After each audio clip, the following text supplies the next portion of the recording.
Hello, and welcome to this special Travel Weekly Roadmap to Recovery webcast, one of a series we will be bringing you as the travel sector starts to look forward to how it emerges from the COVID-19 crisis. Today, we look at the world of travel insurance, admittedly, not an area we cover much at Travel Weekly, but one which has risen to the top of the agenda in recent weeks due to the pandemic.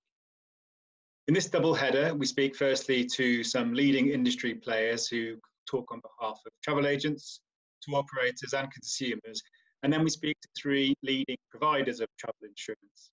I hope you find the discussion interesting and useful, and please look out for further Roadmap to Recovery webcasts in coming weeks. Thank you. First of all, we've got Alan Bowen, who is the legal advisor to the Association of Adult Companies. So welcome, Alan. And we've got Alistair Rowland, who not only is chairman of ABTA, but is also chief retail officer at Mid Counties Co-op. Welcome, Alistair. And last but not least, we've got Debbie Marshall, who's managing director of Silver Travel Advisor. Hi. Welcome. So, Alan, let's kick off things with you. You've seen this industry and you understand it very well and have seen things develop. So, in terms of insurance, ABTA puts out data each year about how many people travel without insurance, and it's quite startlingly high, given that really it's probably a holiday essential rather than a nice to have. Just give us an idea of where we're at with how insurance was sold prior to COVID-19. Well, historically, of course, it was the role of the travel agent, and they made a substantial commission from it. But the FCA, or its predecessor, the FSA, decided that it ought to be regulated. And the cost of regulation is incredibly high. So for a lot of travel agents, it was the time to say goodbye. And that resulted in customers either not buying insurance at all, and about 30% of them appear to travel with no cover whatsoever, or going on to a comparison website and looking for the top listed one, which is often the one that's actually paying the biggest commission to the website, not necessarily the best policy. And we've seen a big change. I mean, the cost of insurance clearly came down. There's no question about that. But whether the policies improved is a different matter at all. And I think a lot of people in the course of the last 3 months have found that the cheapest was cheap because it didn't really cover very much. Yes, and of course, actually, that change happened. That decision to regulate travel agents came about through a Which campaign. Really, they led that campaign. We've had a lot of issues with which I think in this current crisis, but that was one of their previous campaigns that impacted travel, and it really highlighted what they were saying was agents selling policies that were inappropriate or were too expensive, but actually the opposite's now happened. People are buying cheap policies which are no use to them. Yeah, at the time there was a big issue that travel agents were offering discounts, but you only got the discount if you bought the insurance premium. And which saw that as an unacceptable situation. The Office of Fair Trading, as it was then, also was concerned. And as a result, the FSA decided that there ought to be effective regulation. ABTA was lucky in that it was able to delay regulation for travel agents for quite a number of years. But eventually, 10 years, 15 years ago, it became effectively FSA, now FCA, approved or not. And either you had to apply for it yourself, and I think probably only about 10 companies did so, or you had to be an approved representative, but that meant that the company you were representing was taking full responsibility for what your staff were saying. So of course, a lot of travel agents just decided it's too much trouble, we won't sell it at all. And we've seen the number of people taking insurance cover fall considerably. And the quality of the insurance, I have to say, at times also appears to have fallen along the same way as the price did. Okay. Alistair, you see things from the retailer's point of view. So is that how was before COVID-19 came along? How were your agents selling insurance? Were they selling lots of it? Were they comfortable selling it? Was it something that the consumer was coming to your members to demand? We are an appointed representative, so we do sell directly travel insurance. We sell quite a comprehensive policy because there's always kind of been a trade-off here between things like, excess and cancellation cover and pre-medical conditions and what that does to price. So you need to have a reasonable balance. But also you need to make sure your agents and home workers and such like go through the annual review and test. So it's much less comfortable as a product set than it was before, and you definitely need more knowledge, both of the FCA and the policy itself. And Alan's definitely right. It used to be a 1 in 2 sale, and now perhaps that's 1 in 4. But the other thing that changed substantially after review from what was FSA and now FCA was the annual policy as well. So we found a big spike in annual policy sales, but now today it's a real issue, and perhaps a conversion of 1 in 4 is pretty good. So I can see why many agents would choose to be introducers only rather than going through the step of appointed representative. Yeah. Did you find that the consumer was generally quite trusting of your agents when they were selling insurance, and it was a place they would go to, or had they increasingly moved online into more digital price comparison sites? Well, I think if you look at our type of customer base, which is an older base, they will use the advisor to go for the policy, because we've always felt that we never want to be the cheapest in the market, but we wanted to be fair, particularly around medical conditions. So on balance, we haven't changed, and the appointed representative status allows us to talk in outline, at least, not in the detail we used to, but in outline about the policy in itself. And I think that helps. If we were focused on a kind of 20 to 35 age group, then I'm sure that they'd be jumping on comparison sites buying the £14.99 single-use EU policy. Yeah. So Debbie, Alistair mentions the older age group that his agents often deal with. You know them extraordinarily well. What's your insight into how that demographic looks to buy insurance for their travel? It's obviously really essential for them that they've got it. They're probably very aware of that. Where do they look for advice for buying their policies?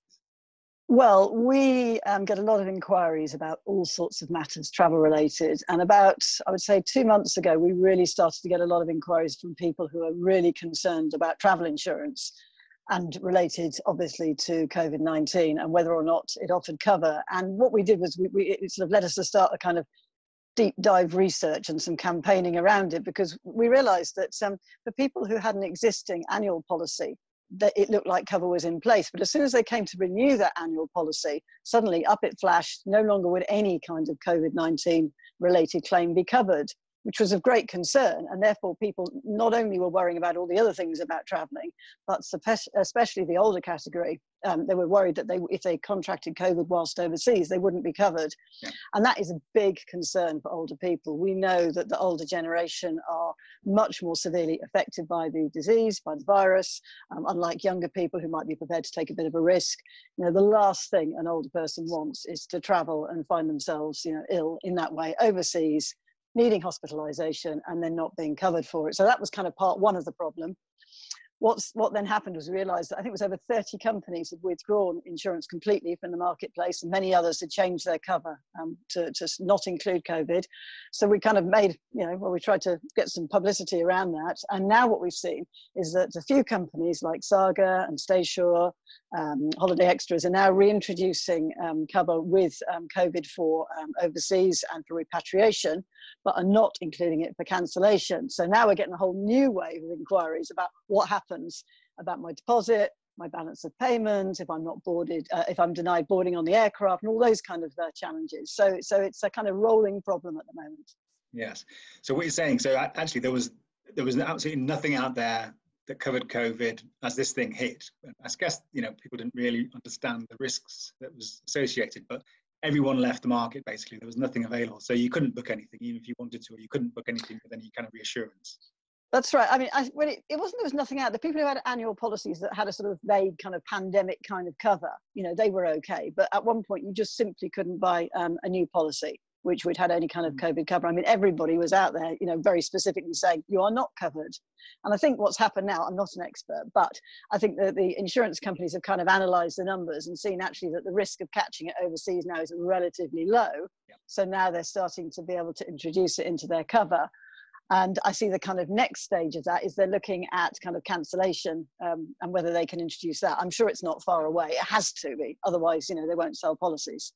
That's it. And so, Alistair, we've seen a flurry of companies sort of announce new cover because obviously that's going to get into the market. And so, as Debbie mentioned, Saga, Holiday Extras, Just Travel Group. So, is that a positive sign for you that people are now at least able to buy travel insurance that covers them when they're on holiday? Are you looking at that and thinking that does cover them, so they can be happy to buy that and reassured? Yeah, I support what Debbie's seen actually, in that Staysure clearly got the marketing edge on this to say you are covered if you're abroad rather than you're not covered for cancellation. And many other people have put their hand up and agreed with that, including our current policy that's no different. But practically, that's not a huge amount of use, particularly when people are booking now for, you know, this winter and summer 21. Actually, all the things linked to the ability to cancel, you know, before that holiday is performed is really important, and very few are actually going to buy a full policy if it hasn't got some form of a cancellation policy attached to it. But you can equally see where insurers are at while you've got governmental changes such as you know, the tracing format that you know, you could have somebody with absolutely nothing wrong with them who would be denied boarding or wouldn't attempt it because they're sat at home self-isolating within a period that they've been told to because they've come past somebody in a shop. So it's got to be a balance of risk, and I think in the end insurers will see that balance of risk is okay, and we'll come back to the market with a proper set of cover, which today just doesn't seem to be in the market at all. No, I think there was a story on the BBC this morning about somebody who volunteered for a vaccine trial and had a holiday booked, and the insurance said, if you're going to take part in the trial, we can't cover you, so she had to come out of the trial. And I think she was flying for a wedding, so she couldn't cancel the holiday, but she had to come out of the trial. So, Alan, do you see this will resolve itself eventually? Because you know, you've got some idea of how the insurers work these things out. What's going on behind the scenes? Well, insurers look to see where the demand is, and Alice is quite right. There is a real issue at the moment about the ability to cancel because either you've contracted the virus, or in fact you've been told to self-isolate because you know, you have passed somebody in the shop, which you can't possibly avoid doing. Of course, the question is whether the test and trace is actually working. That's a different matter. But of course, we are still quite clearly a long way from out of the woods here in the UK. I suspect the insurers are going to be waiting for some time to see whether or not we get our figures much further down than they are at the moment before they're going to rush into the market. Yeah. And that's a real problem. We saw a huge issue when operators began to offer refund credit notes, which I have to say, congratulations to ABTA, brilliant idea, potentially saved an awful lot of businesses from going bust. But customers then said, well, okay, I'll take that, or I'll book another holiday. But when they went to get the insurance, they found it wasn't available. And the current insurance which they paid, and if you are a senior citizen, it isn't cheap. And they found initially that insurers were saying no refund for the insurance that you're not going to use at all. But by the way, the insurance for 2021 is 50% or 100% more expensive than you've already paid now. And that became a real issue about 6 or 7 weeks ago, because people found people pushing back saying, no, I'll have the refund because I don't know whether I'm going to get adequate insurance or not. Yeah. It's a big problem. It's a big problem for a lot of people, particularly those going on cruises, which tend to be the more mature market. But, you know, I don't consider myself mature, but my last insurance policy for a week in the States cost me £229 because I've got a dodgy heart, or at least they think I have, because they don't bother to ask any appropriate questions. And that was one of the issues I had. Whereas my other half, who doesn't have a dodgy heart, paid £27 for exactly the same policy with the same cover. So there is a real issue there. And I think what we're seeing is insurers are beginning to move very slowly. And I think they probably need to go a little faster and a little further in order to satisfy all the market, but particularly the more senior market, who want reassurance before they're prepared to put their pounds out of their pocket and onto the table again. Yeah. So how would it work for somebody who, like we said, there are some insurance policies now out there for travel, for COVID when you're traveling, but don't cover cancellation. If I've taken one of those out for a holiday I've booked and cancellation becomes available in the meantime, can I add that to my policy, or would I have to take out a second policy to cover the cancellation in case that happens? What situation am I in if as a consumer at the minute? Well, normally the policy you get is the policy you get. Effectively, the agreement is the agreement at the time you've taken it out. Some insurers might well come back and say we can add an additional cover for you for an additional premium, but some may not tell people at all. So they will happily continue, and then 5 weeks before departure, they suddenly get a telephone call telling them that they are potentially subject to the coronavirus, and therefore they've got to isolate. And they may need to cancel, and they may not have any cover. It's really important, above all, I've always told people for the last 30 years, when you take out a policy of insurance, read it. I know it's boring, I know it's long, it's often written in words that people don't understand, which is a serious fault of the insurance market. But you've got 14 days to read it, and if you don't like it, if it doesn't cover what you want, then you can cancel and get all your money back. And that's been one of the big problems. You look at all the complaints there are now, and people didn't read the policy. The number of people who assumed they would be helped when the FCO advice changed and they were abroad, and therefore they had to curtail the holiday, and insurers suddenly turned around and said, oh, you bought a policy without that curtailment cover. And I think the vast majority of people believed that every policy had curtailment, but they hadn't read it. And that's one of the big problems. And it's something that we all need to tell people to do. Isn't that a massive opportunity, Alistair, for agents then? You know, they can interpret and communicate those T's and C's, which nobody reads, on behalf of their consumers, and show some value in that they're doing that work for them. And that actually might be a positive out of this, that agents will have a role to play in this vital part of the industry again. But yes and no. Yes, it definitely is. But as Alan alluded to earlier on, actually, as an appointed representative, there's only so much that you can actually say and advise, and a lot of that is scripted. So you can't vary much from the script in terms of talking about the technicalities of the policy, just because you're not allowed to. In terms of what will happen in these circumstances, I'm sure that the insurers may see the opportunity if cancellation cover is offered, to go back to the book of business that's been written to potentially offer that, but we just don't know that. So right now you've got to sell what you can sell as a policy, talking through technically as you can to your consumer, which is really quite limited, and hope the market changes for the better before departure. Yeah. Do you see things developing in terms of, so Alan talked about that kind of risk profile. That's going to be different from country to country. I mean, maybe Alan's US policy was so high because if you fall ill in the US, it's going to cost you a fortune.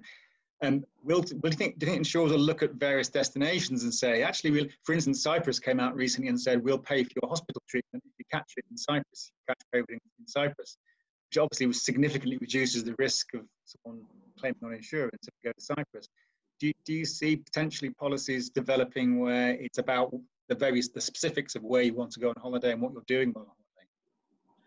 I certainly think you'll see, destinations becoming quite aggressive to get visitors, and you started to see that already. You know, Spain bringing forward their date to the 20th of June with no quarantine. You know, these things are changing, aren't they? And they're changing now. So in terms of filling hotels, the bilateral deals will potentially become quite commercial, and hopefully before the end of the month. So there is a view of what will happen in destination to support the visitor. Yeah. And on top of that, I've seen a couple of tour operators almost taking matters into their own hands and actually saying, you know, you can cancel for any reason, and sort of, you know, bypassing the whole need, well, not need for travel insurance as a whole, but that particular part of it, so that if that's put up as a, you know, a challenge, they can say, well, actually, don't worry, you can still cancel for whatever reason, including COVID, and they're just not prepared to wait. They need the business now. Yeah, we've actually, there was one company called Experience Travel Group that's including insurance in its deals. That seems like quite a clever thing to do, Debbie. That, you know, you say, look, we'll take this out of your hands. We'll provide you with the insurance. You don't have to go off and buy it separately. I guess you still have to make sure it's right for you, because it will be a sort of generic policy. But do you think that could be a way for brands to reassure people? If it's something that can be rolled out, yes. And I think if that happens, then people will get on the bandwagon quickly and join them, because if they can see that it's working and it's a way to get business, then other people will want to have a share of that as well. Yeah. And there was another company I was looking at, I think it was a villa company, and they were literally providing, you know, their own guarantee without even a partnership. I think the Experience Group was with Lloyd's of London, but I'm not sure if that's something that could be rolled out. But certainly we've got to find ways around it, because otherwise what could happen is that, you know, the quarantine, you know, does get lifted, you know, the FCO advice changes, and everyone goes, great, you know, all systems go. And then there's this, you know, another challenge that could sort of stop things, or you know, especially for older people, you know, yeah, could be something that prevents bookings from taking place. So we have to get around it, because older people, we really know that they want that reassurance. There is that fear factor, however small. They need reassuring. I wonder, Debbie, what is the main blocker for the silver traveller? Is the insurance the key thing to open up the possibility for them to travel again, or are they just really unsure generally about their own health, that it'll take more than just an insurance policy to persuade them to book? Well, we did some research recently, which was very positive, and showed that over 80% of silver travellers actually, you know, do still want to travel in some way. So I think the kind of wanderlust hasn't gone, but there are concerns. There are some for whom, you know, it'll be the UK only until a vaccine is found, and nothing will persuade them to do otherwise. And then others who say, you know, literally, no, I'm going to go in some way. I need to do my travelling now. I've lost the best part of the year. And I want to get on. So there are extremes, you know, from what we call the Avengers right through to those who are very cautious. Yes. And you know, but insurance, you know, we've always said it's absolutely key that no matter how determined you are to get out and travel, if you can't find the right policy, that may be the final stumbling block. So, you know, we remain really optimistic that it will be found. And speaking to insurers directly, which we've done, we know that the case is being presented for cancellation cover, and we are expecting that there will be some results back. Right. And wasn't it the true that before COVID-19, it was quite difficult if you had a pre-existing medical condition. It was still quite difficult to get insurance for a number of different things. I mean, I think it was quite expensive for some cruise holidays for people who, you know, have already got health issues to get insurance. This can only make it worse, or was it not as bad as you thought? Well, it's all down to cost. I mean, we had some cases where people would find that their holiday was actually, you know, less expensive than their insurance, because they had so many pre-existing conditions. I mean, it's a bit like the Alan's example of going to the States and paying £230 for the same policy as your wife. That was only 10% of that cost. You know, some people are literally paying £600 or £700 when you've got things like, you know, multiple heart bypasses and, you know, various pre-existing conditions. It really ratchets up the premiums. It's quite scary, but it was more cost than inability, you know, to do it. You know, yes, there'd always be a policy available at some price. It's just a question of whether it was worth paying for. Yeah. Well, Alan, what about you? I mean, the members of the AAC, would they be looking at maybe, you know, producing or providing some policies themselves, or bundling those into the package so that, you know, they help the consumer through this? I think at the moment there's probably only one that actually is FCA approved and actually produces its own policy, obviously through a brokerage. I think we take the view that insurance is probably something that we're probably not going to go down the route of, because there are too many big issues.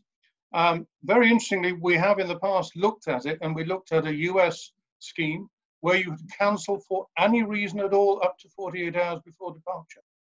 Now, there were some caveats in that the insurance policy would only pay out either 75 or 80% of the cost. But other than that, you could get all your money back no matter why you wanted to cancel. The problem was when we tried to translate that into the UK, the insurers over here went absolutely crazy and offered premiums that, frankly, nobody would accept, or let me put it this way, wouldn't have accepted it before we heard of COVID-19. Yeah. But maybe there really is a market now, because so many people have found such a problem, to actually produce a policy over here that is one that allows you to cancel for any reason whatsoever. And that would be a huge help. So if there are any insurers listening to this, please revisit that, because that's something that could well be a huge selling point for them and for the travel industry as a whole. Yeah. Now, obviously, we all hope that there's not going to be a second wave, Alistair, and that, you know, things are getting seemingly more positive by the day at the moment about the prospects of travel for this summer and beyond. Do you think the insurance industry is pricing in the potential for a second wave, and that there will be disruption, you know, going forward, or do you think we'll just come to that when it happens, or if it happens? Hopefully, it doesn't. I think they probably were too risk averse too early, perhaps, and therefore it would suggest that they've priced in a second wave. And most people, in terms of business planning, have taken a second wave that's worse than the first wave. Yeah. So you can see why we are where we are. I think the optics are likely to change if things change this month. So, you know, if we've got the scenario where quarantine is squashed and air bridges become a thing and bilateral agreements start to happen, then I think you'll see the market open up fairly quickly. And the first thing would be that cancellations get added and the policy becomes normal again. So I think you know we'll probably know the answer to that, Lee, probably in 2 weeks' time. Yeah. Okay. So we've talked a lot about the consumer aspect to insurance, but just for the final sort of few minutes, we thought we'd also just broaden it out a little bit, because we are talking about what the insurance industry thinks about travel, and the insurance industry is all about exposure and risk and so on. And there are a lot of other insurances that are vital for the smooth running of the industry, whether it's bonding or, you know, supplier failure, and all these are under pressure at the minute. Alan, maybe this is one for you initially. How do you assess how the insurance sector, this big financial sector, is looking at travel at the minute in terms of its risk profile? I think there is real concern, because everybody has told them that they should be concerned, and that's one of the issues. The airlines pronounce on a daily basis that they're on the verge of collapse.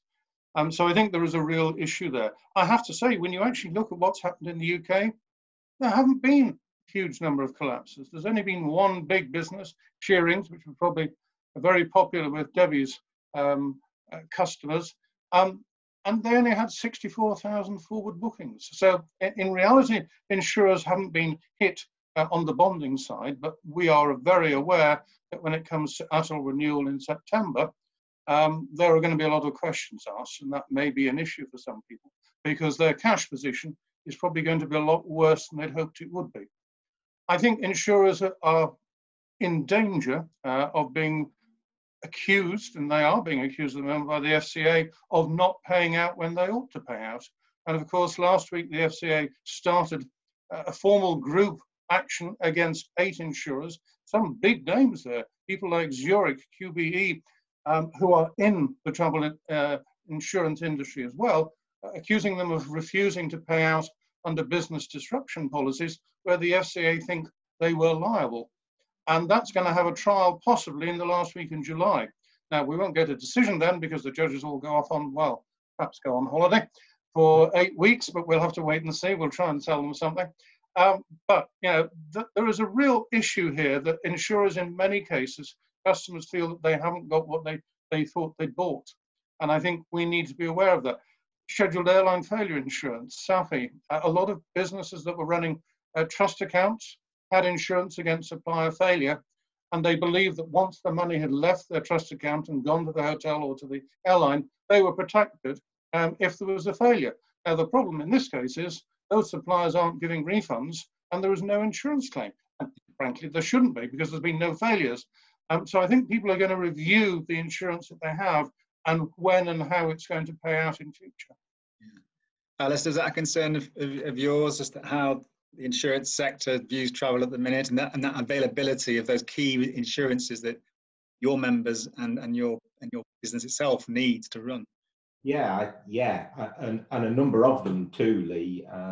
We've talked about SAFI, and generally reinsurance of supplier failure within ATOL, hugely significant. For the 8 accredited bodies that have sub-agents, as we do, the whole ATOL scheme is based on the ability to put the money in trust, but to be able to pay operators as well. And you can only pay operators and take that out of trust before performance, provided that it's insured. So if there's no insurance, you can't do that. So ATOL holders generally will be, incredibly squeezed. And one other point there that's happened is where most people through refund credit notes, good as they are transferring bookings to future years. So lots of summer 20 moving to summer 21.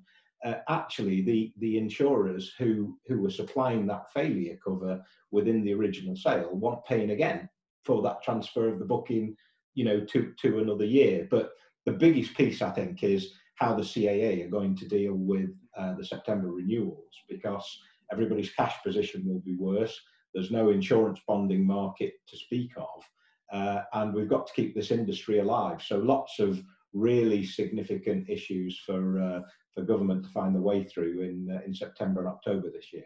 Yeah, and that could be one of the sort of forces of change in the industry, is that we do have a situation in which for every booking made, everybody down the line at some point is exposed to that one booking. So everyone's got to sort of cover their own backs because of that risk.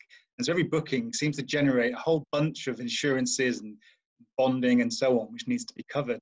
When if there was less risk throughout sort of the chain, throughout the industry, there'd be less need for this kind of thing. It's very complicated, it seems to me, and maybe overly so.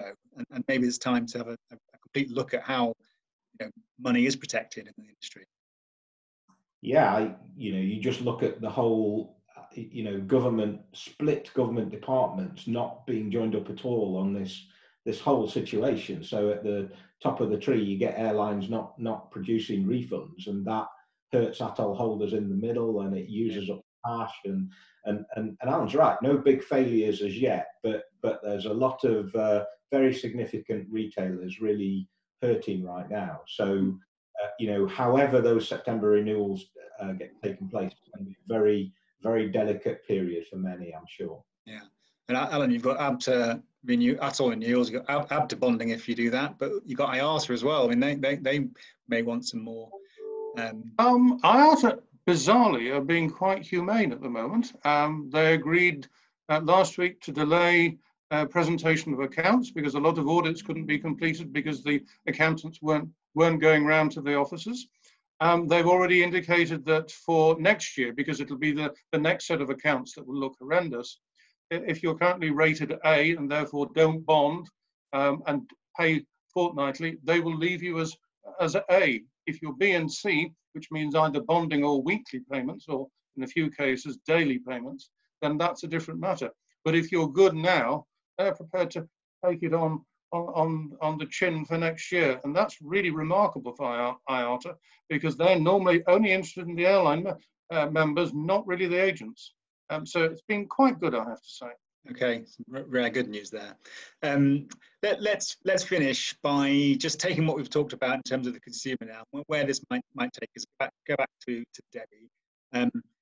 Do you think this concern around insurance, but around other things as well, for the people that you know well about how they travel, is going to significantly change the way they travel in the near future? That they will look at different ways of traveling, different products, different countries, different destinations, based on risk and based on the fact that they can't get insurance, and that's going to be what we're going to see for the near future.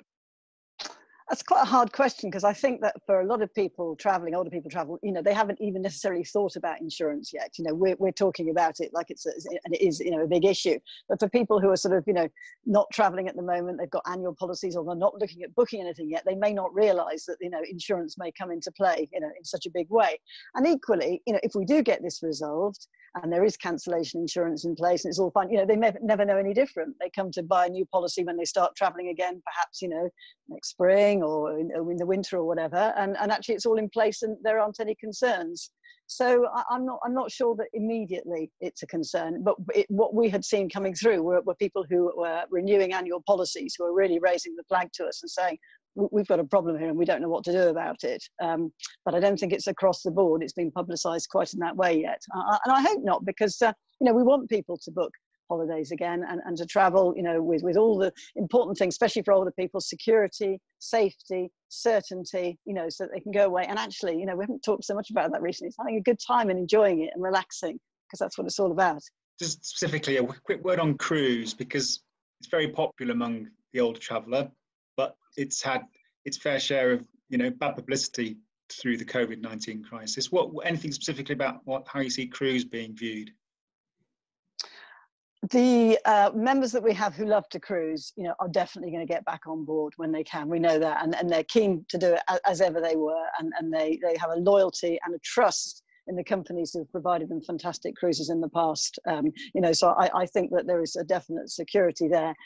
We've seen river cruise really sort of indexing above ocean cruising as for people new to cruise. So it seems that there's a more interest there, perhaps first-time cruisers, whether it's the fact that they can see land, or the ships are smaller, or they just feel that, a bit more comfortable with trying that the first time. We've definitely seen some more interest there in river cruising.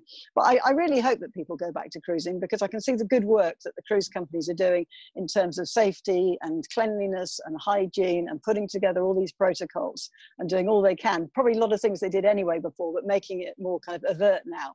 And they deserve to get back in business again as soon as they're able to sail. And I do believe, for older people, it's a fantastic way to see the world, safely, and to visit many places on one trip and unpack once, and all the reasons that people cruise before. So we'll support them all the way. Alistair, any sort of trends you see emerging from this that are related to what we've been talking about around insurance, or do you think it will sort of gradually go back to some sort of normality? I think there's probably an opportunity in the market for a really premium policy. I think one of the learnings from this is going to be that people will respect insurance in a different way. And, the policy that ABTA held on to but are about to launch this summer, it's a premium policy. And I think, does it really make a difference if your policy is £100 instead of 50? Practically, it really doesn't. So there'll be more respect for a better policy, and more respect for an annual policy, particularly for for those travelling over 50. And I think there's real options there in the marketplace for a new style of policy. Okay. Final words to Alan. What Alistair said, is that a good for your members, that there's more respect for insurance? It's not just seen as something to buy. I think a lot of people will look much more carefully now at what they're buying. Price hopefully will not be the sole issue, which I fear it has been for perhaps the last 5 to 10 years. I think what we've got to show is confidence in the travel industry and confidence in the insurance market. And if customers have both of those satisfied, then I think they'll start traveling again. Yeah. And what sort of things do the insurance companies want to hear from travel to give them the confidence that sort of the worst case scenarios they're hearing, aren't going to come to fruition? Well, I think they need to see that, in fact, not failing all over the place. I appreciate the retail market is probably much worse than the wholesale and tour operator market. But I think if we get to September and we avoid major failures, insurers can have some satisfaction that we're not about to drop off the edge of the cliff. And I think that's the real fear. Insurers don't like uncertainty. Insurers want to be able to calculate a premium based on what they can calculate is likely to happen. And the problem with coronavirus was that in one fell sweep, demand and supply completely finished. We've never seen that situation before. We've had demand collapse 2008 when we had the financial crisis. We've had supply collapse 2010 when the Icelandic volcano exploded, but we've never been in a situation where supply and demand both disappeared at the same time. So I think this is an unknown scenario for them, and they don't like that. Yeah. What they need to see is that we can get out of this without too much difficulty. And if we do, I hope that we will, and then I think perhaps in another 2 or 3 months, we may see insurers becoming much more friendly again. Because at the end of the day, they want to sell insurance. Because if we don't think it's going to cover it, we won't buy it. If we're not traveling, we're not going to buy it. So there has to be confidence on both sides of that equation. Yeah. Well, that's a good note to end on, and we all hope that comes to fruition. Obviously, it's been a worrying time, but there are those signs that things are returning. So fingers crossed. And thank you guys for joining us this afternoon. Thank you, Alan. Thank you, Alistair. Thank you, Debbie. Thanks.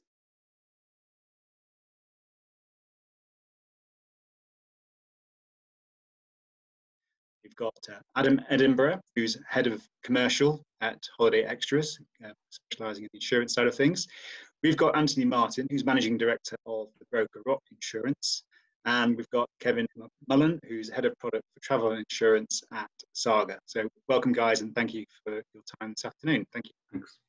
Thanks. Let's kick off with Anthony. You've recently launched a consultation with the trade to get their feedback on what's required from people like yourselves and the insurance world in general. What are you expecting to hear? What are you hearing? And what do you think the key issues were going to be for that consultation? I think the reason why we started the consultation was it became very clear very quickly that customers wanted protection for COVID-19 when they booked a holiday, and it needed to cover cancellation. The big gap that we're seeing at the moment is there isn't currently any cancellation cover with travel insurance for COVID-19. Cancellation is covered for many other things outside of that, but the core thing that people are focusing on at the moment is what happens if I book my holiday, I test positive for COVID-19, I'm asked to self-isolate, I'm hospitalised, or I'm told that I can't travel when I arrive at the airport. Who's going to cover the cost of my holiday? Now, clearly, that's not the responsibility of the travel agent or the tour operator at that stage. There is cover in the market for when people travel, and if somebody became unwell whilst travelling, they would be covered for medical, hospital costs, even getting them home, or the policy would extend if they were travelling, for example, if they were quarantined whilst away. But the key thing that's coming back from the consultation is there's huge concern that there is a gap before the customer travels and who would pick up the bill. Okay. So how does that resolve itself, Anthony, in your experience about travel insurance, working with underwriters and insurance companies? Does that eventually work itself out as they work out the risk, and what's stopping it at the minute then? Why are they nervous about offering that cover? I think the problem at the moment is that the testing is sort of still fairly new in some respects, and track and trace is still very new as well. So we don't know what the impacts are going to look like. I think if you go back to Friday the 13th of March, when the problem really kicked off, and you had lots of insurers just simply pull out the market, withdraw cover, reduce cover. Some still stayed in the market, but with restrictions in place. There was just complete confusion about, what was and what wasn't covered. So I think there was a general nervousness in terms of how big the problem was going to get. Now, I think what's going to happen over time is we've seen very quickly people reverse their position in terms of offering cover when people travel.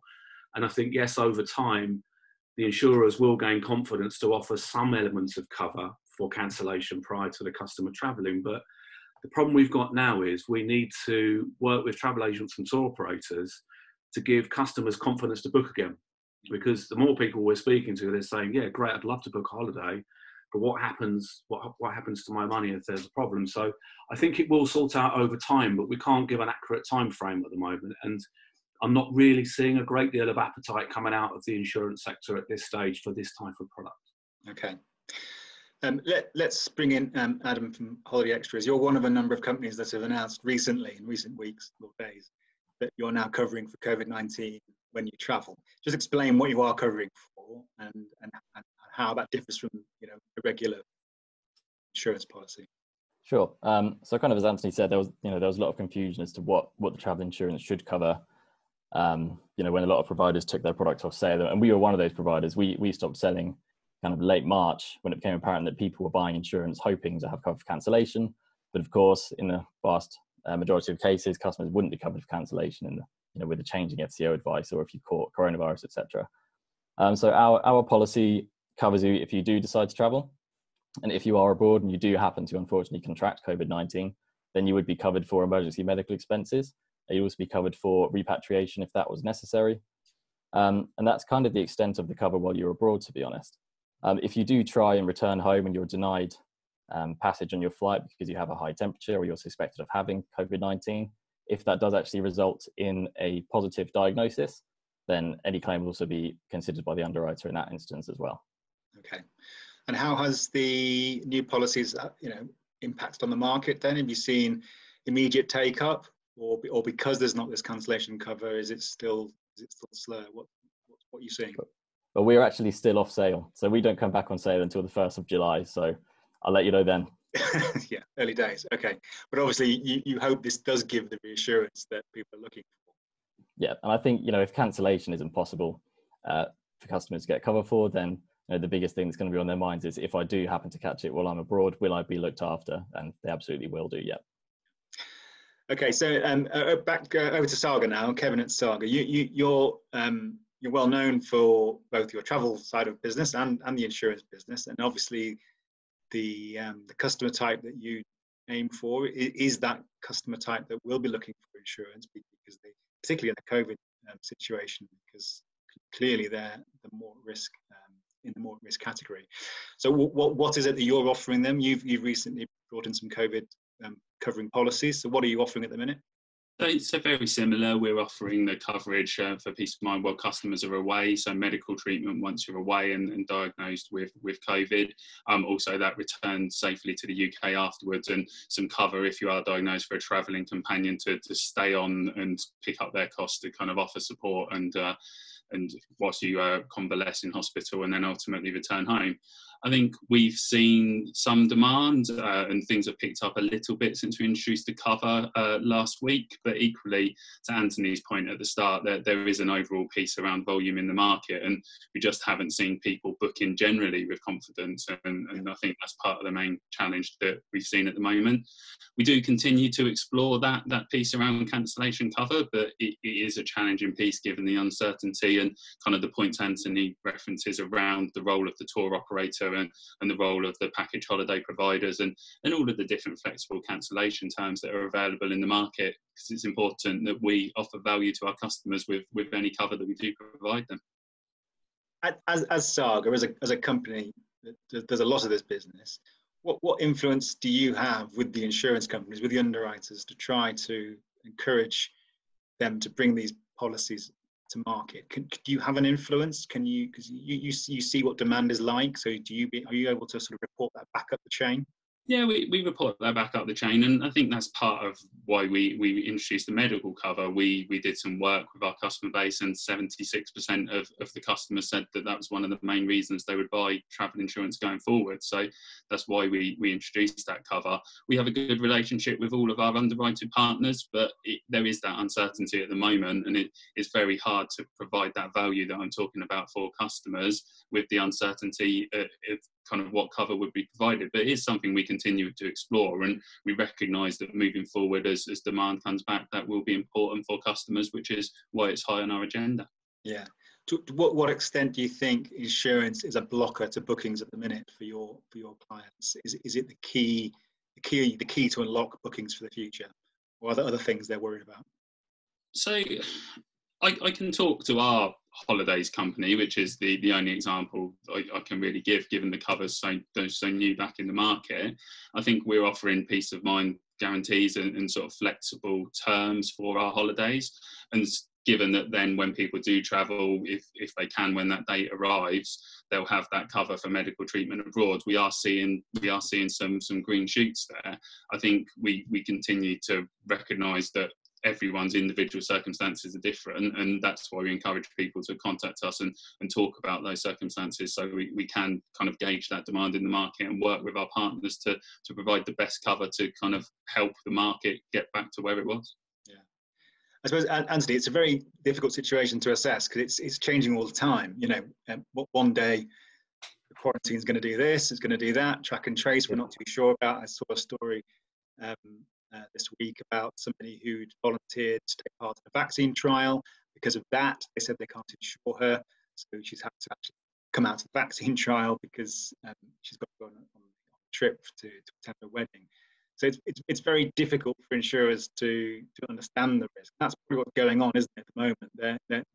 They don't have all the information. It's very difficult for them, therefore, to produce policies that cover the unknown. insurers don't like an unknown, I suppose.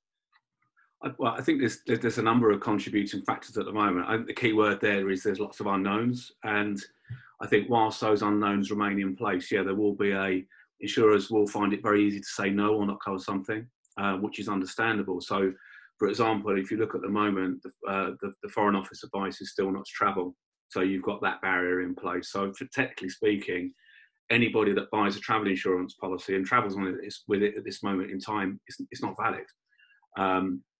So if flying starts in 2 weeks' time, but the Foreign Office hasn't lifted the ban on travelling, travel insurance policies won't be any good when the customer travels anyway. And most policies that are in the market, certainly to my knowledge, would work in that way. So that's one barrier that needs to be lifted.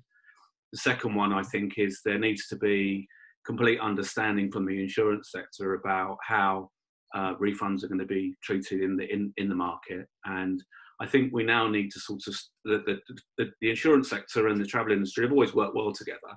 We've been working together for years, but now more than ever, we need to collaborate and really start to understand who's providing what in the service. So we as providers could probably get cover for cancellation at some point, probably fairly soon actually, where the customer would be protected if they were diagnosed with COVID-19 in the UK. But if the Foreign Office said that customers couldn't travel and they put another lockdown in place, it would be down to the travel agent or tour operator to move that holiday. So as long as everybody knew what was going on and everyone could agree on who was doing what and when, then we could probably get the cover in place faster. So I think there's lots of little issues, huge issues. I shouldn't say they're not little at all, but there's lots of small things that are creating a massive problem that need to be unpicked one at a time. And I think as those things start to be unpicked, I think the insurers will take a much more flexible view on the cover they provide. So you mentioned sort of the refunds issue there. So has that sort of muddied the waters with people thinking insurance is covering for that? And definitely. We've seen many instances at the point of claim where the customer's been told clearly by the travel agent, for example, and this is the exception, and this is not everybody doing this, just to be clear, but there are quite a few instances where they've said, no, you're not covered by us, we don't need to give you a refund, you need to go and get a refund from your travel insurance. Then the consumer comes to make a claim, and then the person dealing with the claim is telling the customer, no, you need to go back to your travel agent. They need to give you the refund, and then anything that you can't recover from them, you can recover for us. But all of a sudden, the consumer's just in this loop of confusion, and that just creates a lack of trust. And I think it's one of the big issues that we've got to try and overcome as a sector, because if you put insurance to one side, there's been a lot of stuff in the press around refunds not being done correctly, not being done quick enough, etc. Travel insurance policies not paying out, and I think both insurance and travel businesses now need to work harder than ever, because there's some amazing businesses out there that have operated for years and incredibly fair to customers, and provide brilliant service and brilliant products. But it's when people remember these sorts of things, and it's going to take us time now to get the confidence back to the customer, to make them buy the products. Because the last thing we want is to create an even bigger problem where more customers travel uninsured, for example, because that would actually create a bigger problem moving forward for the consumer anyway. Yeah, and actually, I'd to bring Adam in on this. I mean, I think the numbers are about 30% of people travel without any insurance currently, and that's been going up over the years, I think. And we did one of these yesterday, and Alan Bowen, who represents the Association of Atoll Holders, said one of the big issues with the customers is they just don't look at the T's and C's. They just do not look at the actual policy. So they take it, they pick it up, probably get the cheapest on a comparison site, go on holiday, have a problem, and then realise actually the policy they bought doesn't actually cover them for what they wanted. Do you think this situation, the kind of situation that Anthony describes, will change that somewhat? It will make the consumer understand they really have to look at what the policies cover, and also equally the retailers will have to be much more clear in terms of what it does and doesn't cover, so there isn't that confusion. Yeah, I mean, I think if this COVID-19 situation has done one thing for insurance, it's made consumers more kind of hyper aware of what their insurance does and doesn't include. So there definitely is an education piece there, And I think there's some responsibility on the insurance to make it clearer too what is and isn't included, because the customer's gonna, they'll buy insurance, and in a lot of cases they'll assume that they'll be covered for things like trip disruption or a change in FCO advice, when in actual fact there's often an additional premium to be paid to get that sort of cover. So it definitely needs to be clearer for the customers and for the agents too, as you say. What role can agents play in that? Because since the sale of insurance has become regulated, their role has been highly constricted in some ways. They have to pass them on to you guys to make the sale. You're the guys who are the regulated entity. What could agents sort of do better to make sure that the understanding of insurance is better among their customers? So there isn't confusion. That is a really good question, and I think as Anthony says, when it's clearer, and if it's clearer, kind of the roles of between insurers and the agents for things such as refunds, and where the customer should go when they do have a problem. I think if the agents can make that clearer to the customer at point of sale, that would definitely be helpful. Yeah.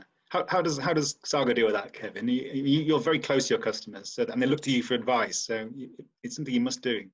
Absolutely, and I think sadly for the travel industry as a whole, there's increasingly practical examples that can give you a better indication of what cover provides.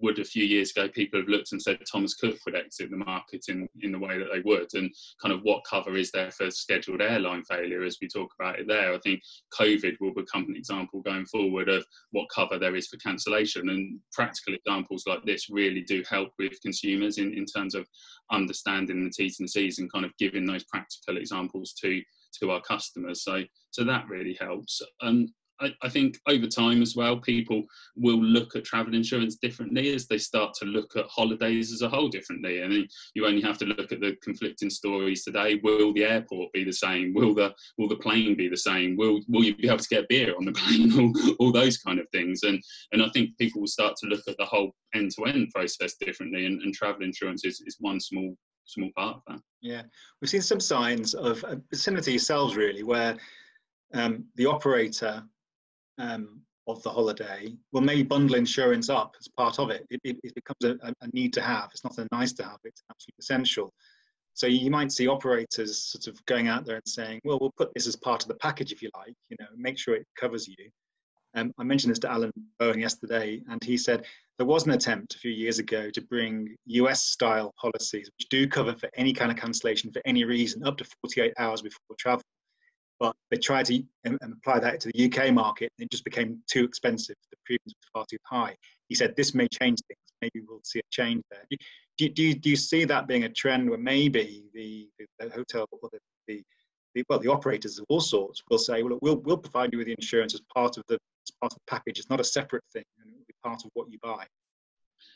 I think that could happen. I think equally that there is more than one way to do it. I think when you look at a Saga holiday, we sell included insurance for medical alongside it, and the cancellation is covered in the sort of wider booking terms and conditions, which is a kind of covenant between our holidays company and that individual customer. And we always look to support the customers in exactly the way that you're talking about there, and be fair based on their individual circumstances. I think it very much depends on the company, and to the point earlier about some travel operators suggesting insurance for a claim as a result of cancellation, that there is that in the market, but then there's equally some people that are very pragmatic and have been great for customers as part of this and have refunded straight away. Yeah, you can see, Anthony, like say for instance someone like cruise, which obviously Saga does a lot of, in order to sort of regain confidence among the public for cruise, a cruise company might say we've got insurance policies that we will sell alongside the holiday. Could you see that happening? Could you see that? Definitely. In fact, it's one of the things that's coming out of the consultation. If you wind back 15, 20 years now, I've been in this market a long time. The majority of travel insurance used to be sold by the travel agent or the tour operator at the point of sale, and there was things like opt-in and opt-out rules brought in that changed those things, etc., and increased regulation. I think you could see a swing back to travel agents and tour operators selling more travel insurance. Quite a few of our travel agent partners, they sell the insurance on our behalf, so they do it as an appointed representative. So we give them very clear scripts to use, and they can sell it to the consumer. I don't think the questions are going to be any different, really, other than there's going to be a question which is much higher up the list. Am I covered for COVID-19 when I'm booking my holiday? So if the customer can come up with, if we can come up with products that work for the travel agents and tour operators, and they can sell them with some confidence that that things like cancellation are covered, I think travel agents and tour operators could take back market share, because they'll want to have confidence that if there's a problem with the booking, borders closed, etc., that they're going to be able to have flexible terms in terms of changing their holiday, etc., and they're going to want to know that the travel insurance backs it up, backs it up and fills in the gap. So if they can provide a product that's included as standard, I think consumers would take that really well. But that could be for a tour operator, a cruise operator, or any travel business, to be honest. I think that opportunity is huge. And obviously we talked about like an assessment of risk, but risk is different depending on where you're going and what you're doing. So I saw that Cyprus announced, for instance, they're going to pay for your hospital bills and maybe even extra accommodation if you fall ill while in Cyprus. So, I mean, Adam, could you see policies emerge that are destination specific, that are an assessment of the risk of someone going to that particular destination at that particular time? Or will these policies always be a bit more generic than that? Absolutely. I mean, at the moment, we rate our policies by region. Whether you're going to Spain or whether you're going to worldwide, including USA, for example. But underwriters are all about understanding and controlling risk. And the more granular that you can price that policy and understand that risk and rate that risk, then all the better for the consumer, I think. Yeah, and the same is true of the companies now offering very good cancellation terms. If they're offering free cancellation, if they're offering very flexible terms, the ability to change your booking if, for instance, the destination you've chosen suddenly closes down, then they don't really need to insure that, do you? So it's not always about insuring this, is it? There are other ways around it. Yeah, exactly. And to some of the comments we made, we talked earlier about how agents can work differently with insurers. If the insurers fully understand what the agents will and won't cover in those instances, then the products can be tailored just to fill the gaps. And that's only going to be better for the consumer as well, as the prices will be reduced and the consumer isn't paying for risk that they don't need. Yeah, okay. Look, just yes. Before we move off that point, on the sort of the granular sort of pricing and destination-based options, there's actually what's one of the things that Rock's been working on for about the last 18 months, and across a number of our channels, we're already pricing per destination. So we're pricing for Spain, France, Italy. We can either go down to different regions in different countries as well at that level. The challenge for us is that we can't always get the data back from the travel agent and tour operator, so they can't integrate with us well enough so they can provide the data. So if there was more integration from the travel agents and tour operators, airlines are really good at it, and we're integrated with a number of big airlines, and they do provide us destination-based data so we can give them back a destination-based price. So that if that became an opportunity, that's something we could explore quite easily. And there are other providers in the market that can do that as well. Yeah, we are, I guess, Kevin, in all walks of life, we're moving towards a more personalised experience of everything. It's a big buzzword. Why not in insurance? And of course, you'll deal with lots of customers with known medical issues, and they have to tell you about that when they're travelling, and they want insurance for that. And the more you've got, the more risk you are, the higher the premiums will be. But so, are you moving towards that more sort of personalised insurance product that really factors in the risk, not only who you are but where you're going? Absolutely. I think as everybody's saying, that's exactly the way the market is going, and the expectation that customers have. People expect you to use the information that you know about them fairly to give them a reasonable cost for the cover that they need when they go away, and that's really important to us in terms of helping exactly what they will be covered for based on their risk. And as I said before, I think the more examples we can give where we talk about cover we can provide will understand versus maybe what they've come to expect over the years, an added value bank account or something. Yeah. You're just breaking up slightly there, Kevin, but I think we've got you back. I think we've got most of that. So thanks for that. I suppose just to finish off this thought about people's individual cover. Obviously, what COVID is really exposed is that it's people who are of a certain age with certain comorbidities that are most at risk. So it's really important actually that these are the people who need most reassurance, and you know, without that they simply won't travel. I think they won't travel at all, never mind whether they're insured or not. Absolutely, and I think as time goes by, confidence will hopefully increase as people see people that they know starting to travel again. People like hear stories of how it is as it was before, and I think we need to see this market sort of come back in that respect, and people start travelling and kind of grow the volume from there. I think that's really important, and kind of offering people peace of mind, so all they have to worry about is the holiday and enjoying themselves is a part of that. Yeah. Okay, we're nearing the end now, so let's wrap up with just a general thought on the sector and how it relates to the insurance industry. I mean, you know, the insurance industry will have its views on travel, and it will have, you know, a risk assessment generally. What's COVID-19 done to that overall feeling, do you think, from those financial institutions about the overall risk that travel poses as a business sector? Do you worry that it's another example of, you know, travel being seen as particularly risky and therefore difficult to insure? Anthony, do you think there's going to be general issues around insurance and the sector? It's a good question. I think what COVID-19 has highlighted, that travel insurance has been very underpriced for a long time, and I think you're going to see price increases come through. But those pricing increases have to come through if the customer wants the product to fulfill exactly what they want it to do.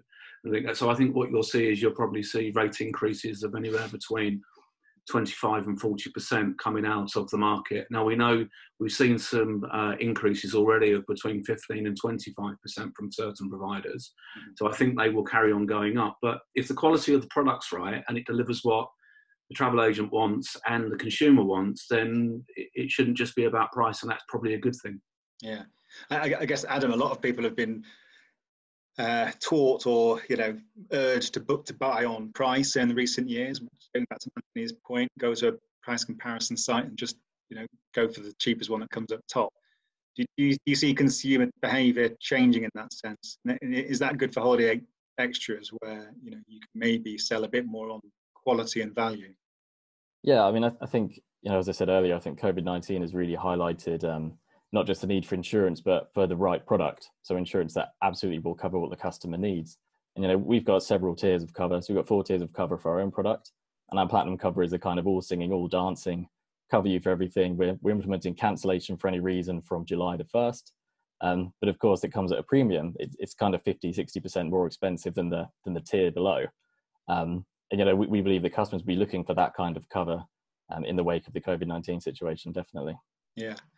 And just finally, back to Kevin, there's been a move to annual policies in recent years. I think a lot of people take out the annual policy and then expect it to cover what they wanted to cover.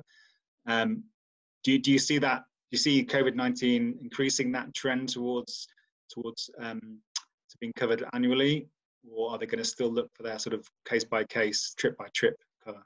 I think it'll be a balance. We have seen more annual cover over the past few years, but equally, I think we might see that balance of people looking to take annual cover for Europe, and then when they're going further afield where there's less certainty or somewhere you don't visit as frequently, you might take a single trip and kind of just look at those individual circumstances a little bit differently. You know, the banks have changed how travel insurance works in recent years, but I think that may be something that comes to an end as they have to assess the kind of cost of travel insurance cover provided alongside a bank account, and that opens up all kinds of opportunities with the agents, with the guys as just been outlined today, to kind of sell that product based on value, which is what we pride ourselves on doing.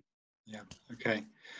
Well, we'll wrap things up there. I'll maybe just have a quick last word back to Anthony. Just looking forward, just, you know, as a broker in the industry, and like you say, you've been in the industry a long time.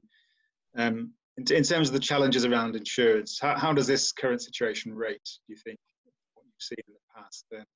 And are you confident that we've got the ability to solve all the problems that we're currently facing? Ultimately, we will solve all the problems over time, but it depends what let me rephrase that. Yes, it's very possible to solve most of the problems, and things always have a habit of you know, improving over time and getting back to what is normal. We just need to find out what the new normal is, what the consumer will accept as product, and what the agent needs, and the combination of the three things will drive what we do in the future. But yeah, there's definitely will be travel insurance in the market. Prices may go up a little bit, which I don't think is a bad thing. But ultimately, I think more people will take insurance now moving forward, because they'll be acutely aware of the problems of not having it.